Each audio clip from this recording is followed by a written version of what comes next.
ത്രിസന്ധ്യയ്ക്ക് കാവിൽ പോയി വിളക്കം കൊളുത്തി പിൻവശം വഴി തന്റെ സ്ഥിരം ഇരിപ്പിടത്തിലായി വന്നിരുന്നു ശിവ. കുളി കഴിഞ്ഞ് അഴിച്ചിട്ടിരിക്കുന്ന മുടിയും നെറ്റിയിലെ ഭസ്മക്കുറിയും തിങ്ങി നിൽക്കുന്ന അന്തിച്ചോപ്പിനേക്കാൾ വർണ്ണമായിരുന്നു. കാൽമുട്ടിൽ കൈ ഊന്നി അതിൽ മുഖം വച്ച് ദൂരേക്ക് മിഴികൾ പായിച്ചിരിക്കുമ്പോൾ ഹാളിലെ ചർച്ചയിലായിരുന്നു അവളുടെ ശ്രദ്ധ മുഴുവൻ. എല്ലാവരും ഒത്തുകൂടിയിട്ടുണ്ട്. വിഷയം പവിയുടെയും ത്രിലോകിന്റെയും വിവാഹം തന്നെ, കൂട്ടത്തിൽ ശിവയുടെയും. സുഹാസിനിയമ്മ വന്നു പോയതിൽ പിന്നെ ആകെ ഒരു വെപ്രാളമായിരുന്നു ശിവയിൽ. ഒന്നാമത് അവൾ ധ്രുവിനെ ആ രീതിയിൽ കണ്ടിട്ടില്ല എന്നത്, മറ്റൊന്ന് ത്രിലോകിന്റെ ഇനിയുണ്ടാവുന്ന പെരുമാറ്റം തന്നെ. ധ്രുവിനോട് സംസാരിച്ചാൽ തീരാവുന്നതേ ഉള്ളൂ ഒന്ന്. പക്ഷേ ഇനി സുഹാസിനിയുടെ മുഖത്തു നോക്കാൻ എന്തോ കഴിയാത്തതുപോലെയായിരുന്നു ശിവയ്ക്ക്. ഒട്ടും മടിയില്ലാതെ ത്രിലോക് അങ്ങനെയൊക്കെ വിളിച്ചു പറഞ്ഞിട്ട് പോകുമ്പോൾ മുഖത്ത് അടി കിട്ടിയ പ്രതീതിയായിരുന്നു അവരിൽ. അത് കണ്ടു നിൽക്കാൻ കഴിയാത്തത് കൊണ്ട് തന്നെ മെല്ലെ അകത്തേക്ക് കയറുമ്പോൾ കേട്ടിരുന്നു സാവിത്രിയമ്മ എന്തൊക്കെയോ പറഞ്ഞ് അവരെ സമാധാനിപ്പിച്ചു വിടുന്നത്. ഈ ഒരു കൊച്ചു ജീവിതം കൊണ്ട് എന്തൊക്കെയാണ് യക്ഷിയമ്മയെ എനിക്ക് അനുഭവിക്കാനുള്ളത്? വയ്യ, ഒന്നും താങ്ങാനുള്ള ശേഷി കിട്ടണില്ല. ആർക്കും വേണ്ടാത്ത എന്നെ അങ്ങ് വിളിച്ചൂടെ നിനക്ക്? വിതുമ്പുന്ന ചുണ്ടാലെ മൗനമായി അവൾ കേഴുമ്പോൾ എന്തിനോ എന്ന പോലെ ഒരു വൻ കാറ്റ് ആഞ്ഞു വീശി. ആ നിമിഷം തന്നെ യക്ഷിത്തറയിൽ പാലപ്പൂക്കൾ കൊഴിഞ്ഞു വീണു ആ ഗന്ധം അവിടെ എങ്ങും പരന്നു. അമ്മ എന്തൊക്കെയാ ഈ പറയണേ? ധ്രുവനോ?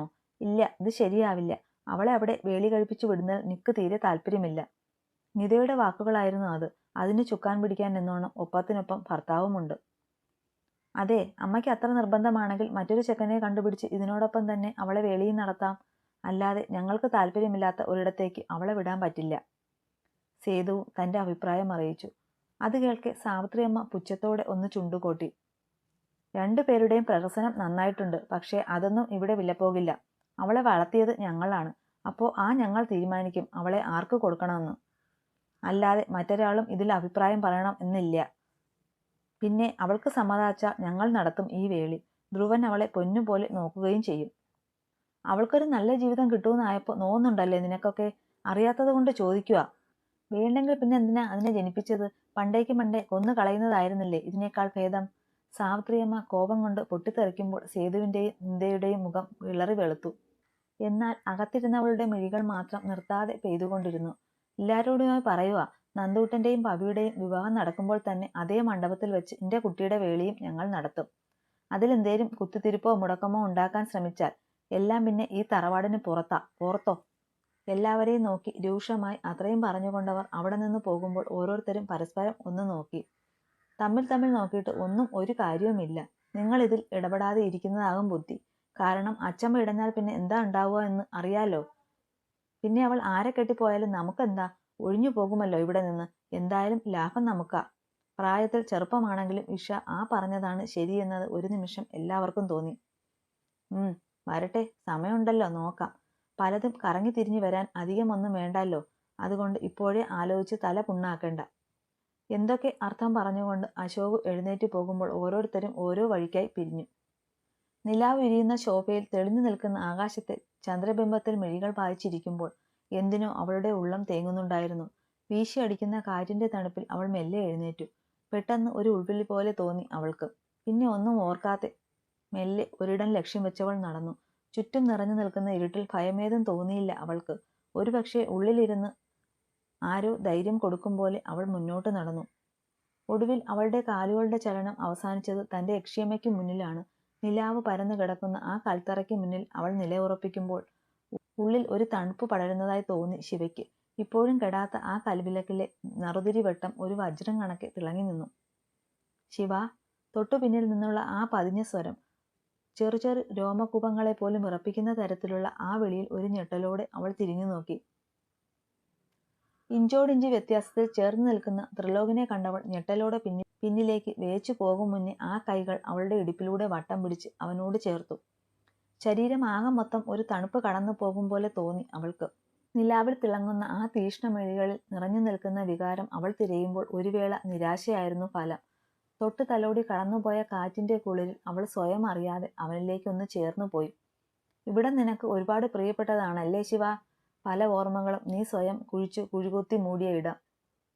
അവളുടെ മിഴികളിൽ മിഴി ഉറപ്പിച്ച് അവൻ മൊഴിയുമ്പോൾ ഏതോ ലോകത്തെന്ന പോലെ നോക്കി നിന്നു ശിവ.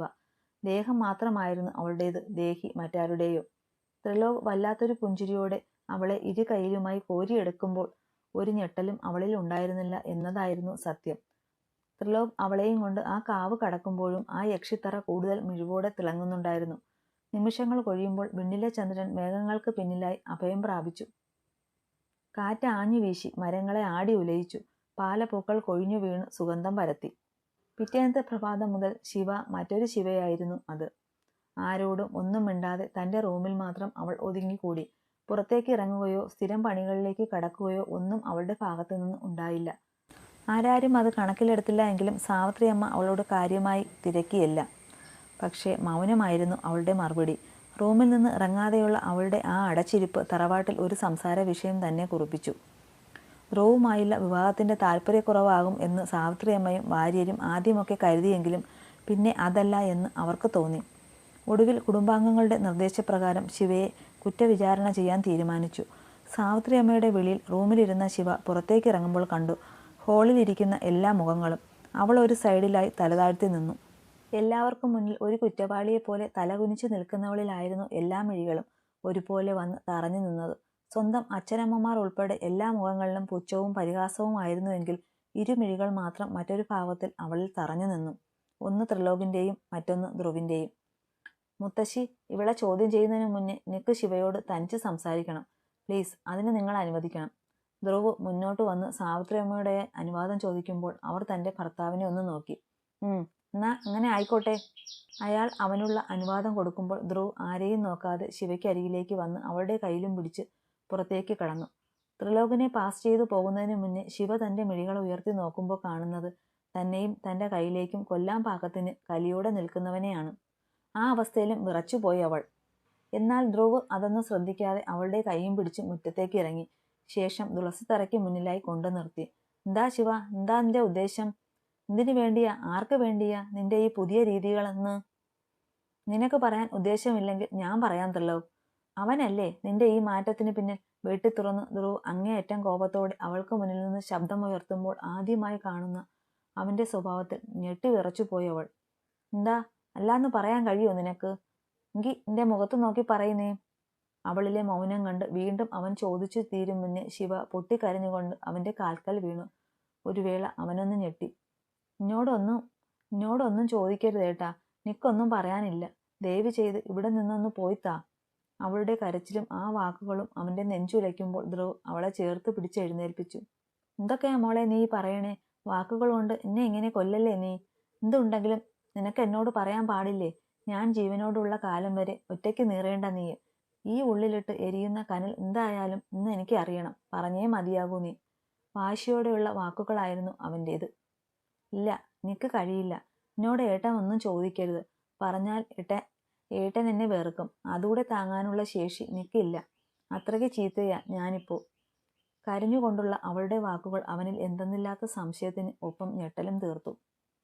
നിക്ക് ഏട്ടനുമായുള്ള വിവാഹത്തിന് സമ്മതമല്ല. എന്നെ നിർബന്ധിക്കരുത്. എന്നെ വെറുക്കേമരുത്. കൊള്ളില്ല ഞാൻ. അവനെ മുഖമുയർത്തി നോക്കാതെ അത്രയും പറഞ്ഞുകൊണ്ടവൾ അകത്തേക്ക് ഓടുമ്പോൾ കണ്ണിൽ ഉരുണ്ടുകൂടുന്ന നീർത്തുള്ളികളോടെ നിന്നുപോയി ധ്രുവൻ. കരഞ്ഞുകൊണ്ട് അകത്തേക്ക് ഓടിക്കയറിയ ശിവ നടപ്പടിയിൽ കാൽ തന്നെ മുന്നോട്ട് ആഞ്ഞു വീഴും മുന്നേ ഇരു കൈകൾ ശക്തമായി അവളെ താങ്ങി നിർത്തി. ഞെട്ടലോടെ മുഖമുയർത്തി അവൾ കണ്ടത് ത്രിലോകിനെയാണ്. ആരുടെ അമ്മയെ കെട്ടിക്കാനാടി ഈ കിടന്ന് പായുന്നത്? പിറകെ നിന്റെ മറ്റവനുമുണ്ടോ? അവളുടെ ഇടുപ്പിൽ നിന്ന് കൈ അമർത്തിക്കൊണ്ട് അവൻ ശബ്ദം താഴ്ത്തി ചോദിക്കുമ്പോൾ ഒന്ന് പിടഞ്ഞു അവൾ. ചുറ്റും കൂടി നിൽക്കുന്നവരുടെ കണ്ണുകൾ തന്നിലാണെന്ന് മനസ്സിലായതും അവളൊരു ഞെട്ടലോടെ അവനിൽ നിന്ന് അകന്നു മാറി സാവിത്രിയമ്മയ്ക്ക് അരികിലായി വന്നു നിന്നു. ധ്രുവൻ എവിടെ ശിവ? കാണുന്നില്ലല്ലോ. അവളെയും പുറത്തേക്കും മാറി മാറി നോക്കിക്കൊണ്ടവർ ചോദിക്കുമ്പോൾ അവൾ മെല്ലെ പറഞ്ഞു, ഏട്ടൻ പോയി. പോയോ? അതെന്തേ? അവനെയും കൂടെ നിർത്തി നിന്നോട് വിവാഹത്തിന് സമ്മതം ചോദിക്കാനല്ലേ ഞങ്ങളിരുന്നത്? എന്നിട്ട് ഒരു വാക്കുപോലും പറയാതെ അവൻ പോകാൻ എന്താ കാരണം? സാവിത്രി എഴുന്നേറ്റ് അവൾക്കരികിൽ നിന്നു അല്പം ദേഷ്യത്തിൽ തന്നെ അവളോട് അത് ചോദിക്കുമ്പോൾ ശിവയുടെ മുഖം മെല്ലെ താഴ്ന്നു. നിനക്ക് ഈ വിവാഹത്തിന് താല്പര്യമില്ലാന്ന് ഞാൻ പറഞ്ഞു ഏട്ടനോട്. അവൾ അത് പറഞ്ഞു തീരും മുന്നേ ശക്തമായ ഒരടിയായിരുന്നു സാവിത്രിയമ്മ അവളുടെ കവളിൽ. ഒരു വേള കവളിൽ കൈ അമർത്തി ശിവ ഞെട്ടലോടെ അവരെ നോക്കി. എന്താ നിന്റെ ഉദ്ദേശം? ഞാൻ പറഞ്ഞതൊക്കെ മറന്നൂല്ലേ നീ? നിന്റെ വാക്ക് ധിക്കരിക്കാനാണോ നിന്റെ പുറപ്പാട്? എന്തിനാ കുട്ടി മറ്റൊരാളുടെ ശാപം തലയിൽ വാങ്ങി കൂട്ടണേ? ഒടുവിൽ നീ കിടന്ന് കരയണത് കാണാൻ വയ്യ എനിക്ക്. ഇടർച്ചയോടെ പറയുന്നതിൻ്റെ ഒപ്പം ആ വൃദ്ധയുടെ കണ്ണുകളും ഒന്ന് നിറഞ്ഞു. കേട്ടുനിന്ന ആർക്ക് ഒന്നും മനസ്സിലായില്ല എങ്കിലും ത്രിലോക് മാത്രം മുറുകിയ മുഖത്തോടെ മറ്റെങ്ങോ നോക്കി നിന്നു. ഞാൻ എങ്ങോട്ടെങ്കിലും പൊയ്ക്കോളാം മുത്തശ്ശി, പക്ഷേ എന്നെ ഒരു വിവാഹത്തിന് നിർബന്ധിക്കരുത്, എന്റെ അപേക്ഷയാണ്. അവർക്ക് മുന്നിൽ ഇരു കൈയും കൂപ്പി കരഞ്ഞുകൊണ്ട് അവൾ അകത്തേക്ക് കയറി പോകുമ്പോൾ ആ വൃദ്ധയുടെ ചുണ്ടുകളും വിതുമ്പുന്നുണ്ടായിരുന്നു. സാവിത്രി അമ്മയെ കൊണ്ട് വിചാരണ നടത്തിയിട്ടും തങ്ങളുടെ പ്ലാൻ നടപ്പിലാകാത്ത ദേഷ്യത്തിലാണ് ഓരോന്നും. ശിവയ്ക്കും ധ്രുവിനുമായുള്ള വിവാഹത്തിന് താല്പര്യമില്ല എന്ന് സേതുവും നിതയ്ക്കും ഇതിനോടകം മനസ്സിലായ കാര്യമാണ്. അതുകൊണ്ട് തന്നെ എങ്ങനെയെങ്കിലും മറ്റൊരു വിവാഹത്തിന് അവളെ സമ്മതിപ്പിക്കണം എന്ന ഉദ്ദേശത്തിലാണ് ഇങ്ങനെ ഒരു ഐഡിയയും കൊണ്ട് ഇറങ്ങിയത് എങ്കിലും അത് ഏൽക്കാത്ത ദേഷ്യത്തിലാണ് നിത. അവരെ ഓരോന്ന് പറഞ്ഞ് സമാധാനിപ്പിച്ചുകൊണ്ട് സേതുവുമുണ്ട്. ഉച്ചയ്ക്ക് പുറത്തേക്ക് പോയ ത്രിലോകും നവീനും കാർത്തിയും രാത്രി ഏറെ വൈകിയാണ് തറവാട്ടിലേക്ക് മടങ്ങി വരുന്നത്. കാറിൽ നിന്ന് ഇറങ്ങിയ ത്രിലോക് കാൽ നിറത്ത് ഉറയ്ക്കാതെ കുഴഞ്ഞു പോകുന്നുണ്ടായിരുന്നു. അതേ അവസ്ഥ തന്നെയായിരുന്നു ബാക്കി രണ്ടാളും. ഡാ ചെറുക്ക, വീടെത്തി, ഇറങ്ങടാ. ബാക്ക് സീറ്റിൽ കിടന്നുറങ്ങുന്ന നവീനെ തട്ടി വിളിച്ചുകൊണ്ട് കാർത്തിയും പുറത്തേക്കിറങ്ങി. നവീനും കാറിൽ നിന്ന് ഇറങ്ങിയതോടെ ത്രിലോക് കീ കൊണ്ട് കാർ ലോക്ക് ചെയ്ത് മുന്നോട്ട് നടന്നു. അളിയ, പിടിക്കണോ? ആടി ആടിയുള്ള ത്രിലോകിന്റെ പോക്ക് കണ്ട് കാർത്തി പിറകിൽ നിന്ന് വിളിച്ചു ചോദിച്ചു. പോടാ പുല്ലേ, നീ നിന്റെ മറ്റവനെ താങ്ങിക്കോ, ത്രിലോകിന് ആരുടെയും സപ്പോർട്ട് വേണ്ട റാസ്കൽ. പുച്ഛത്തോടെ പറഞ്ഞുകൊണ്ട് മുന്നോട്ട് നടക്കുന്നതിന്റെ ഒപ്പം അവന്റെ കാലുകളും കുഴഞ്ഞു പോകുന്നുണ്ടായിരുന്നു. അത് ശരിയാ, 10 കുപ്പി ഒറ്റയ്ക്ക് അടിച്ചു തീർത്താലും ലവൻ ഫിറ്റാകില്ല.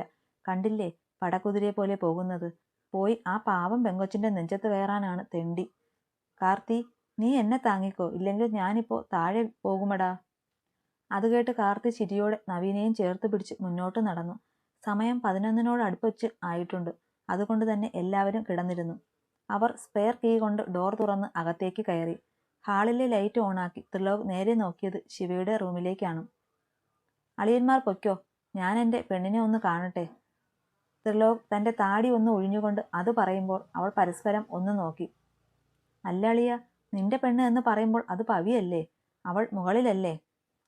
നവീൻ അത് പറഞ്ഞ് നാവെടുക്കുമ്പോൾ കേട്ടത് കാത് പൊട്ടുന്ന തെറിയായിരുന്നു. കിട്ടേണ്ടത് കിട്ടിയില്ലേ, ഇനി നീ വാ. കാർത്തി നവീനെയും പിടിച്ചു വലിച്ച് മുകളിലേക്ക് കയറി പോകുമ്പോൾ ത്രിലോക് അടഞ്ഞു കിടക്കുന്ന ശിവയുടെ റൂമിന് മുന്നിലേക്ക് പോയി. 1-2 തവണ ശക്തമായി അവൻ ആ വാതിൽ ഒന്ന് മുട്ടി. സമയം കടന്നു പോകുന്നതല്ലാതെ വാതിൽ തുറക്കുന്നില്ല എന്ന് കണ്ടതും ത്രിലോകിൽ അതിയായ ദേഷ്യം വന്ന് നിറയുന്നതിൻ്റെ ഒപ്പം കണ്ണുകൾ ചുവന്ന് കലങ്ങി. ശിവ, മര്യാദയ്ക്ക് ഡോർ തുറക്കുന്നതാണ് നിനക്ക് നല്ലത്, ഇല്ലെങ്കിൽ ഈ വാതിൽ ഞാൻ ചവിട്ടി പൊളിക്കും. തുറക്കടി വാതിൽ. ഉച്ചത്തിൽ വാതിൽ തട്ടുന്നതിൻ്റെ ഒപ്പം മുറുകിയ അവന്റെ ശബ്ദം കൂടെ ഉയർന്നു. ആ നിമിഷം തന്നെ അകത്തുനിന്ന് ആ വാതിൽ തുറന്നു. മുന്നിൽ നിൽക്കുന്നവളെ പിന്നിലേക്ക് തള്ളി മാറ്റിക്കൊണ്ട് അവൻ അകത്തേക്ക് കയറി വാതിലടച്ചു. മുന്നിൽ ആടി നിൽക്കുന്നവനെ കണ്ട് അവളൊന്ന് ഭയന്നു.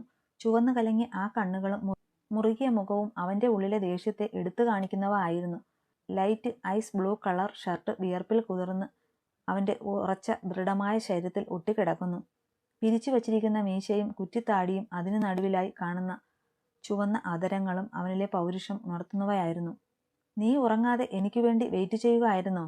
അവന്റെ ആ ചോദ്യത്തിന് അവളൊരു ഞെട്ടലോടെ മുഖമുയർത്തി നോക്കി. ശേഷം ഇല്ല എന്ന് തലചരിപ്പിക്കുമ്പോൾ അവന്റെ മുഖം ഒന്നു മുറുകി. പറയ് ശിവ, നീ എനിക്ക് വേണ്ടി വെയിറ്റ് ചെയ്യുകയായിരുന്നില്ലേ? മുറുകി ആ സ്വരം വീണ്ടും അവളെ തേടി എത്തുമ്പോൾ അവൾ അതേ എന്ന് തലയാട്ടിപ്പോയി. അത് കണ്ട് അവന്റെ ചുണ്ടുകൾ ഒരു പുഞ്ചിരി പൊഴിച്ചു.